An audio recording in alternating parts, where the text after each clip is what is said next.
Welcome to Go Solo Live. Don't you mean go solo live?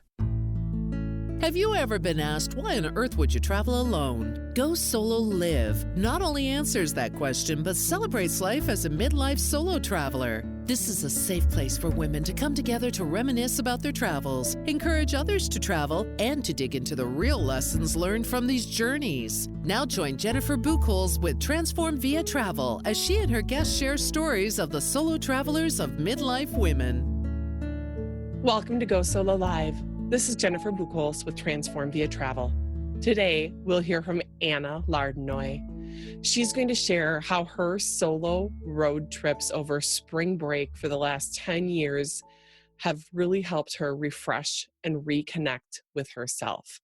I can't wait for you to hear more about her solo travel philosophies. Stay tuned, and at the end of our show today, I'll be sharing some of the upcoming events that Transform Via Travel is excited to be a part of. Hello, everyone. This is Go Solo Live. I'm Jennifer Buchholz, and I'm with Transform Via Travel. Today, we have Anna Lardinois with Gothic Milwaukee and Walking Milwaukee. She's here to share some of her solo travel stories that have intrigued me since I met her. Anna, welcome. Hi, Jennifer. I'm really excited to be with you today. Thank you so much. When you and I had a conversation about solo travel, you started by sharing with me your personal solo travel journeys that kind of associated with you being a teacher and getting your breaks. I want to jump right in, and I want you to share that with people because we're going to dig into those stories a little bit more deeply. What is it that you decided to do as a teacher that was going to maximize your vacations and get some solo travel under your belt? Well, as a teacher, I'm lucky enough to have a spring break every year. And I decided that I would go on a solo road trip during those spring breaks. And I was just going to get in my car, travel south, stay different places every night, and go on my own solo adventure.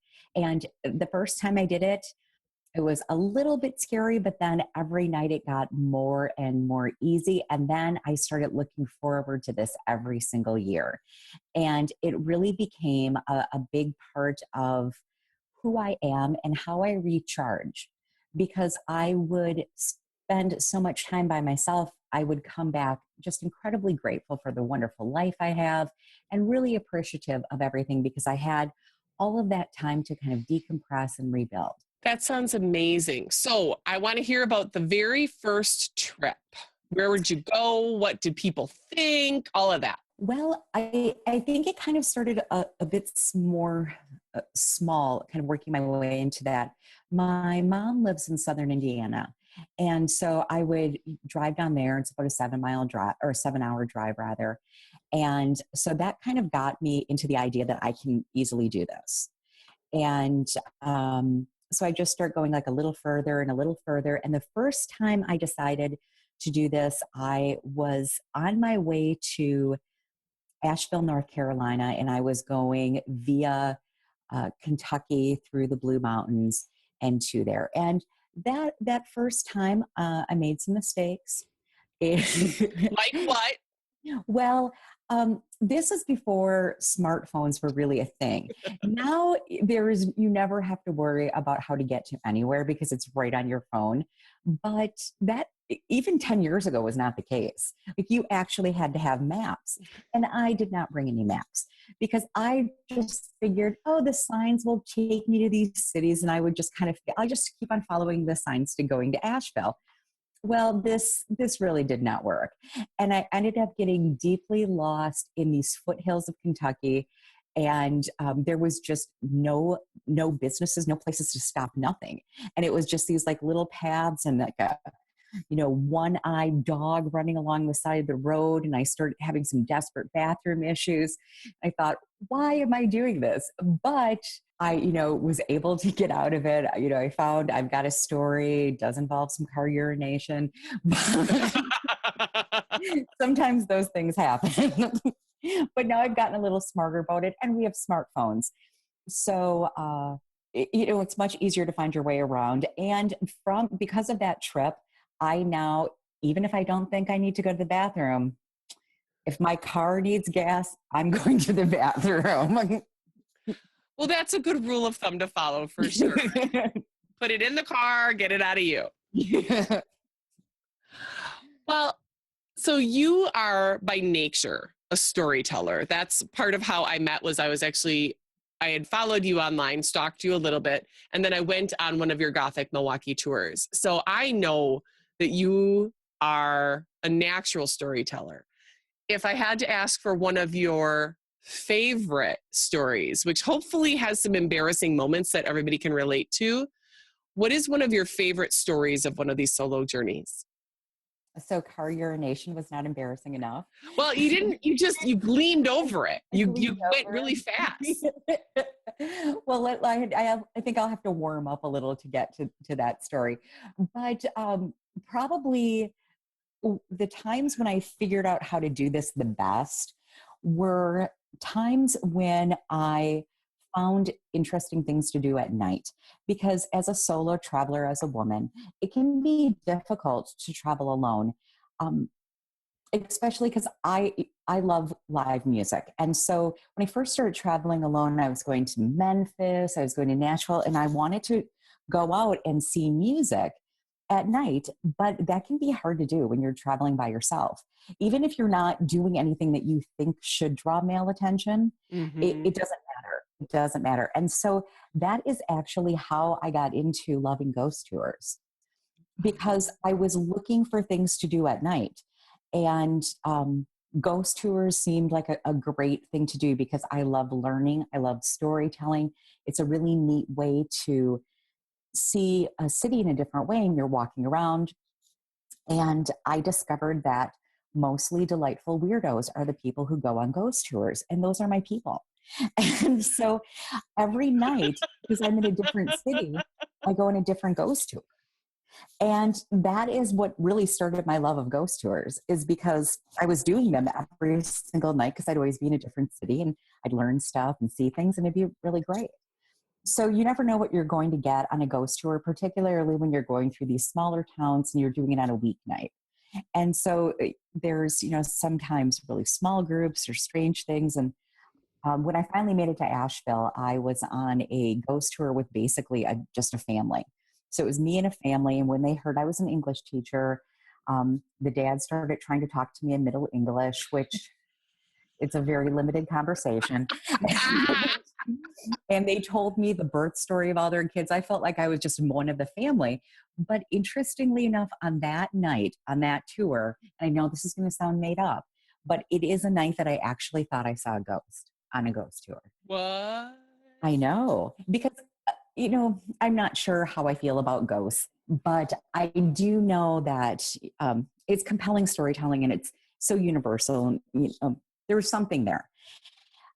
But we're walking around, and Asheville is not a large city. And so we're off the main drag. We're kind of along a side street, and we're stopping at a home that was probably someone's residence at a time, and it's now surrounded by a wrought iron fence. And I know this is going to sound made up, but as we're walking by and the guide pauses to talk, I really feel that I see a woman standing on the front lawn in period clothing. And something about her made me feel like she did not want us there. So I decided to just casually walk down to the corner and wait for the tour, thinking, well, I don't even know if I'm really seeing, this. I'm not going to make a big deal about it. And as I'm walking away, I'm still trying to process this.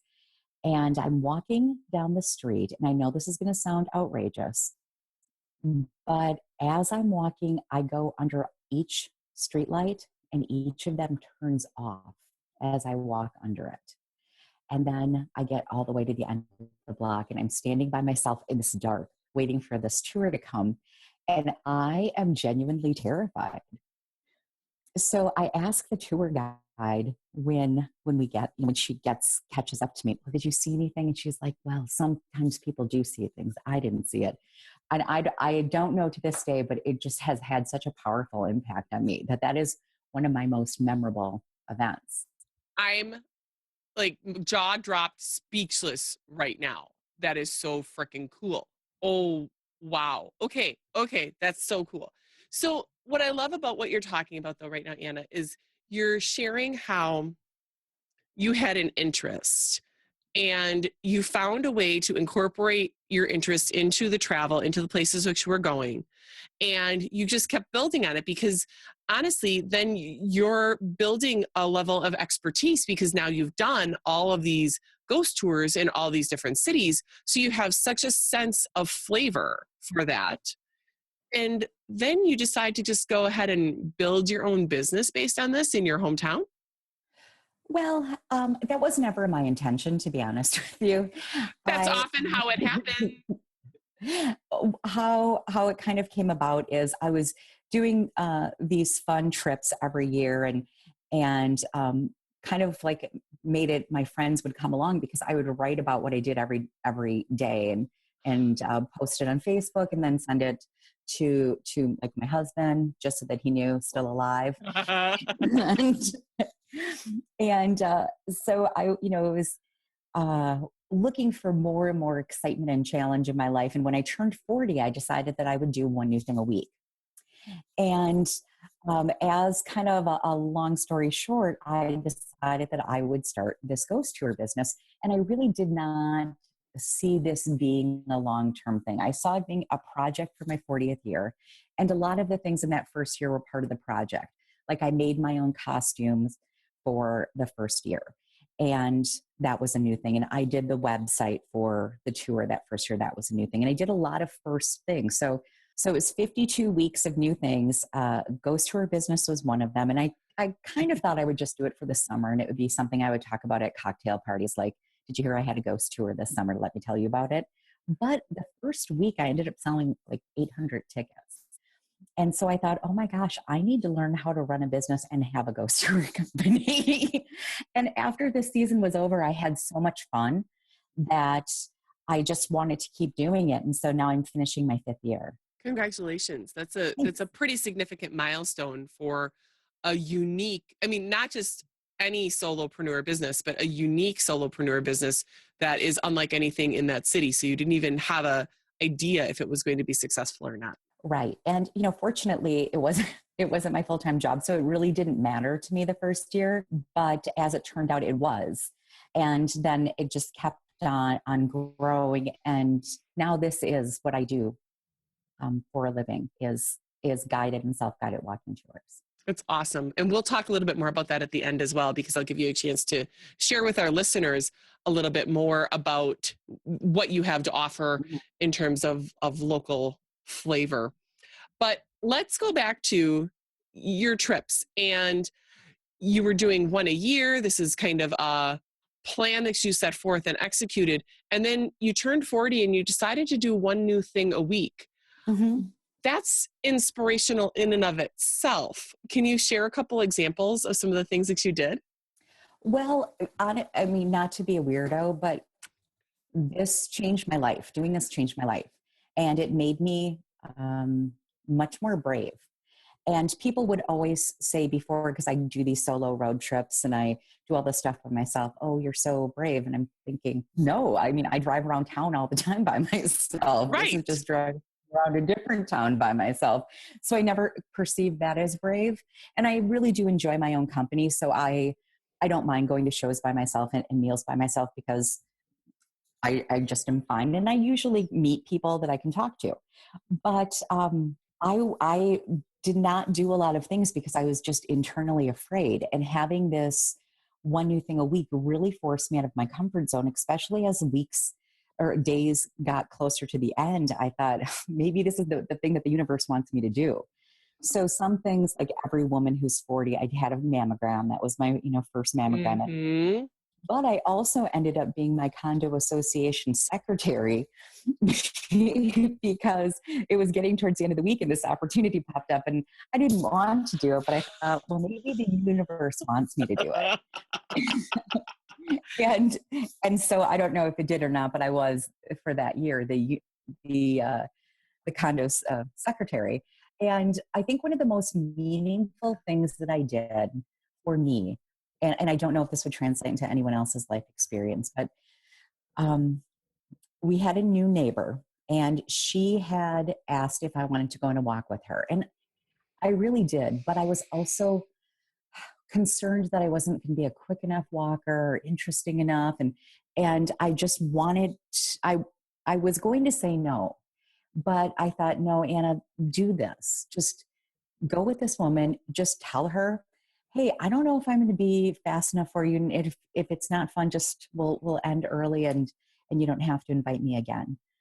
And so I went, and she turned out to be a very dear friend of mine because I let that door open. And I would have never had that opportunity to get to know her and have all these great memories with her had I not taken her up on that invitation because I was too afraid of not being good enough. So that is a lot of the kind of thing that happened in that year, that I forced myself to walk into doors that I was too afraid to walk into because that's what I was going to do this year. And since then, I've been much more brave. And I also am much more compassionate because I realize that everybody is pretty afraid. And by making myself more brave, it can help other people be more brave too. I just want to take a moment and let that sit with people.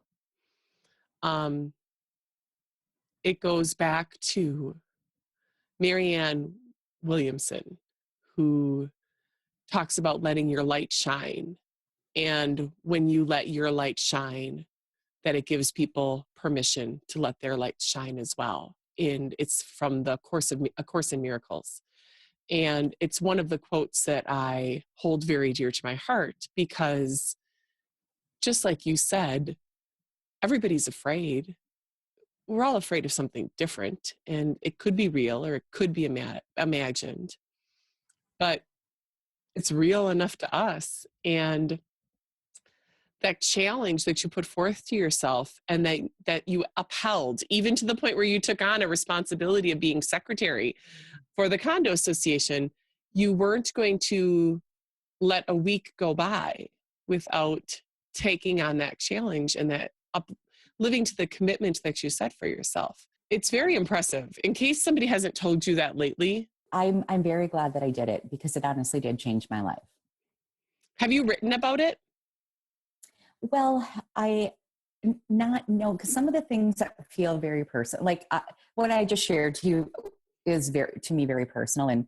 But I share that because I know that there are other people who feel that same way. Like they feel like there's something wrong with them there isn't. And that is something I struggled with so much that I lived a much more limited life before that because I was just always so afraid of not being good enough. And now I know that it really doesn't matter if you're not good enough. Like nothing happens to you. If you're not the best at something, nothing happens. Well, good enough for what?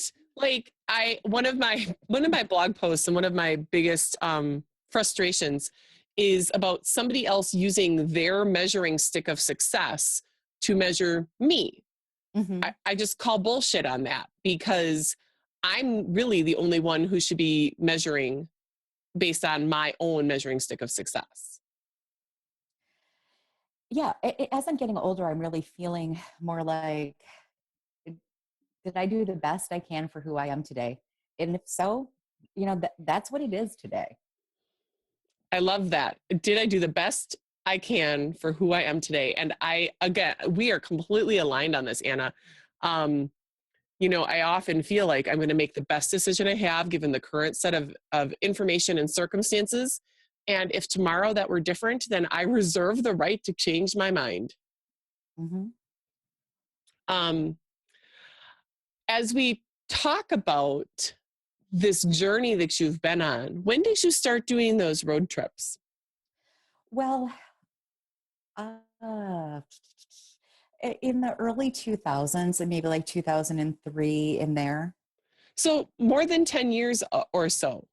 Yes. Okay. And it's just been really great and fun because as women, I think that this is true, that we are kind of conditioned, or maybe we're hardwired to be pleasers. Mm-hmm. And when I am on a solo road trip, I only have one person to please, and that is me. And it is so incredibly freeing and liberating that it makes my spirit soar. And it's that feeling that keeps me doing that again and again every year, because there are some things I do not like driving in mountains. Actually have, not so great at driving at night. So I really like to stay in urban areas so I can walk at night. There's, a lot of things that you would think would deter me from this. I am terrible with directions. But this feeling of this incredible freedom and an incredible appreciation for having this opportunity brings me back every time, because it just fills my buckets, and I come home happy and grateful and in love with the life that I have. It does so much for me. I don't ever see myself giving this up. And now that the walking is my gig, this year I don't have spring breaks now, but my season will end in December, and a very dear, wonderful, inspiring friend of mine has recently moved to Florida. And so in January, I'm packing up the backpack, throwing it in my Subaru wagon, and driving down to Florida. Where will I stop? I don't know. How long will it take me? Depends on how fun it is on the way down. But I know that I am going to come back feeling amazingly grateful for the opportunity, and maybe even a little more tan. Awesome. Awesome on the tan as well. So a couple of things as you're talking, one of which is, with this upcoming trip, you have a destination, and but you may not have every part of the path scripted. Is that how you find that you have been able to flow through travel? And I don't know if I have a little bit of OCD in me, a little type A, and yet I find I'm much happier when I travel, when I do have a few checkpoints, but I can let a lot of things just free flow. How does that work for you? Well, I like to be relaxed about time and location. So I do not the first year I actually pre-booked hotels and pre-bought things, and I should not have, because, when I got lost in those foothills, that kind of threw everything off. So I don't do that anymore. I just kind of roll with it. I know that there's some cities, like what I actually do is just pull up Google Maps, and then I see my city, and I type in the destination city, and I see the route. Mm-hmm. And then I what cities along the way are cities I'd really like to see. And then I look at those cities and see, well, what's in there that would be neat for me? And then when I get to that city on the day that I end up getting there, and then I have this list of things I could do if I felt like. So if I could, awesome. Because sometimes you just don't feel like certain things. And I don't want to force it. This is a joy trip for me. So it's partly planned and it's partly organic. You're prepared, but you're not forced and committed. Correct. Because I like to just roll with things. This is my Anna time. When I'm with other people and they have agendas, I can certainly work with that. But my agenda is just to be happy. And so if just being happy would be, eating chicken by myself instead of going to a museum, I go with that. I love it. Because that's going to be a great experience too. I love it. So talk to me, as you started doing this, over 10 years ago, talk to me about how others in your life viewed this. One of the things that I'm trying to dispel during these podcasts is the myth that women who travel alone do it because they don't have friends, they don't have loved ones, they just, they're not really good people, so they can't be with other people. So let's dispel some of those myths and tell me what others thought of you and what the reality is. Well, I don't think anyone thought that I was doing this because I didn't have any friends. Because I'm very fortunate to have a good group of friends, and I have a spouse who's very loving and supportive. Wait. Let's make sure we call time out on that. Anna, you're married? I am married. Oh. Yes. And my husband is a huge fan of this. He lets you, I'm putting that in air quotes for those on the podcast right now. He lets you go alone? A lot of people say that to me. And I would never marry somebody who felt that they were letting me do anything. That person would not be attracted to that person. Because part of the thing that makes my relationship positive in my eyes is that we respect each other's desires, and support each other in what we want to do. And one of the things I want to do is have this time to myself. And yes, he supports that. And I think that he understands how much of a benefit it is, because when I come home, I'm so happy. I'm full of adventure. You know, we're still connected to each other. I mean, it's not like I throw my phone out the window. If he needs to contact me at any time, he can. And I send the little kind of road trip journals to everyone so people know what I'm doing. So I do have friends and I have people to go with, but I like doing this because it gives me something that's different than traveling with other people. So to me, it's the experience and not so much where I'm going. I think that I could have this same amazing feeling of appreciation and decompression, even if I had no city destination, even if I was just, driving the back roads and going, to quick trips for my meals. I think I'd still have that because it's the process of doing it. Now, I've got to see a ton of cool stuff doing this, and that's great. And I've had amazing meals, like meals that I might not have ever had if I would have traveled with someone else, because you have to worry about their concerns. Mm-hmm. I love and sugar and everything. And I go to every place with that. I love it. And if they don't have, seating it's like a bar or something, I will always let the hostess know if they have another single diner. I'm happy to have that person sit at my table. I especially do that. Like I went to the Loveless Cafe, which PS, amazing.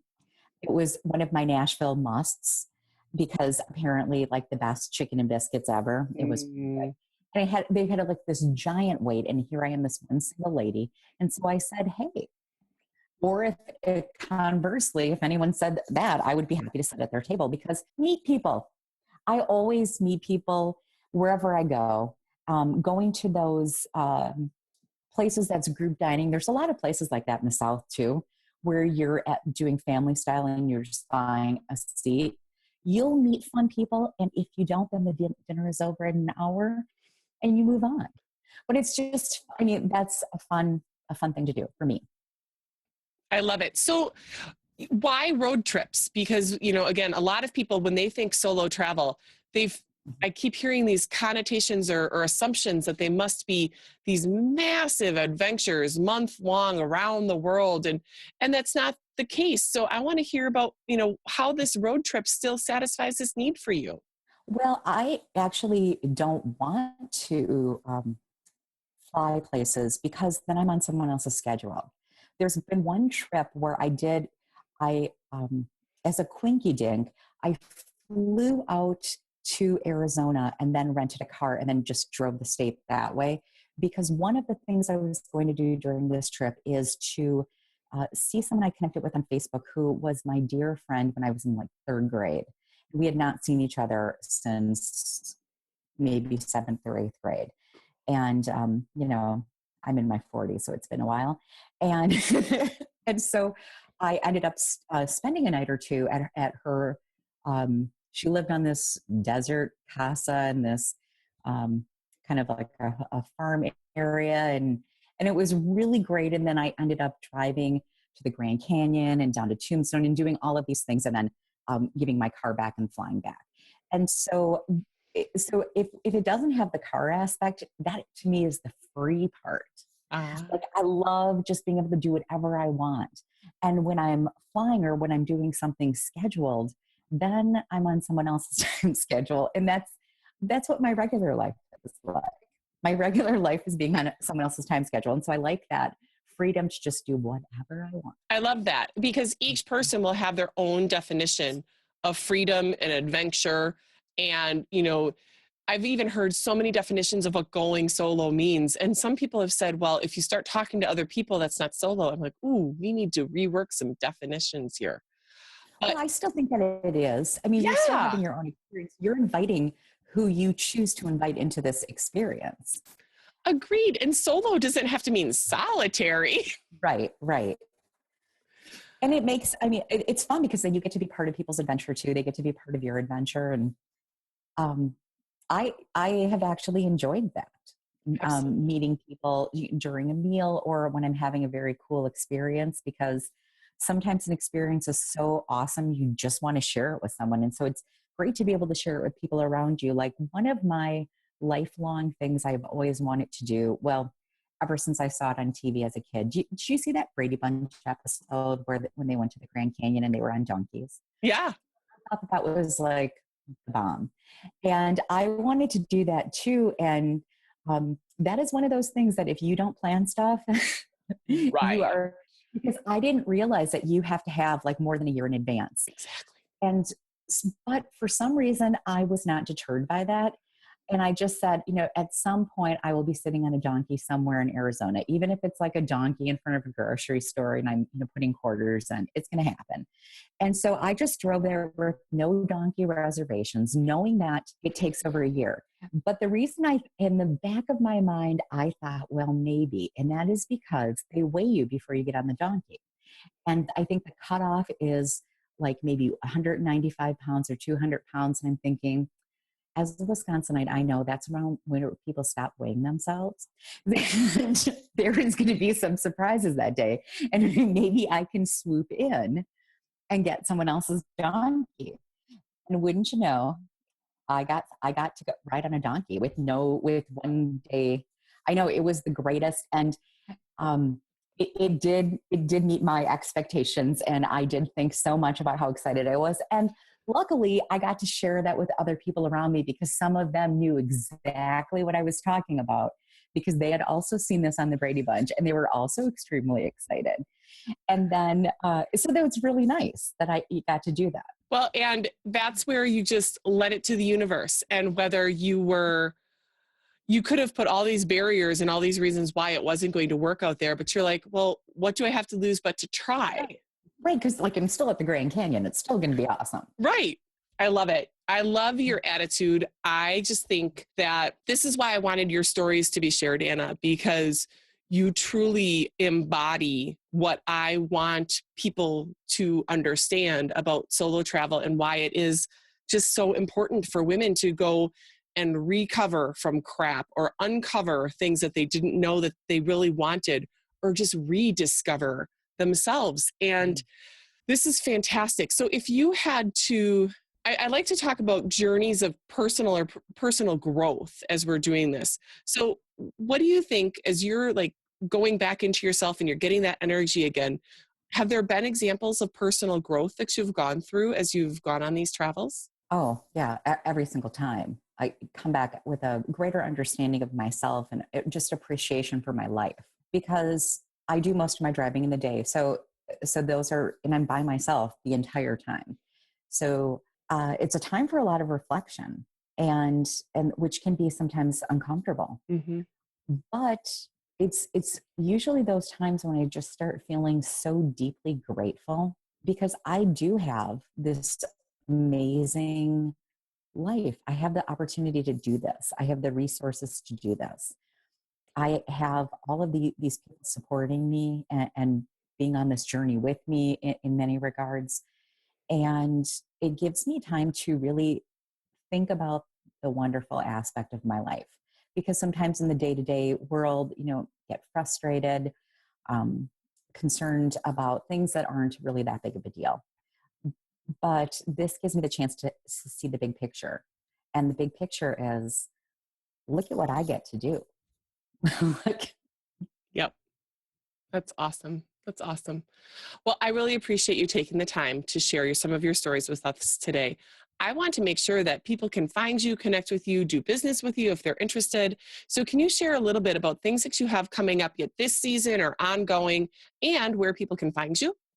Sure. If you're visiting to Milwaukee and you love walking around and hearing stories and middle-aged ladies in costumes, I suggest that you check out some of my walking tours. From late spring through the end of fall, I do haunted historical walking tours. And then in December, I do holiday lights walking tours where you get your very own elf and get to see all the holiday lights downtown and have a really great time. And if you like to do things a little more solo, I have collections of self-guided walking tours of both downtown Milwaukee and Wauwatosa, where you can create your own adventures. Absolutely. Wonderful. Anna, they can also find you online where? At gothicmilwaukee.com. And they can find social media, Twitter, Gothic Milwaukee, and on Facebook, Gothic Milwaukee and Walking Milwaukee, both me. Fantastic. So those will be posted in our show notes as well. And I just wanted to thank you, Anna, for spending some time and sharing your stories with us today. Well, thank you so much. I really had a good time. Wasn't it great to hear the stories that Anna shared with us today? It's important to remember that it's not about the destination. It's really about the journey. We've reached the end of today's episode. I hope you've enjoyed our guest. I also hope that you're able to relate to her stories. The interaction doesn't have to stop there. Please reach out to me at jennifer@transformviatravel.com to share your thoughts and feedback. Reviews of Go Solo Live are welcomed and encouraged. Just go to wherever you found this podcast and post a review. For more information about how to take your own journey of self-discovery, go to www.transformviatravel.com or www.facebook.com/transformviatravel. I look forward to connecting with you. Until next time, remember, you're solo, not alone.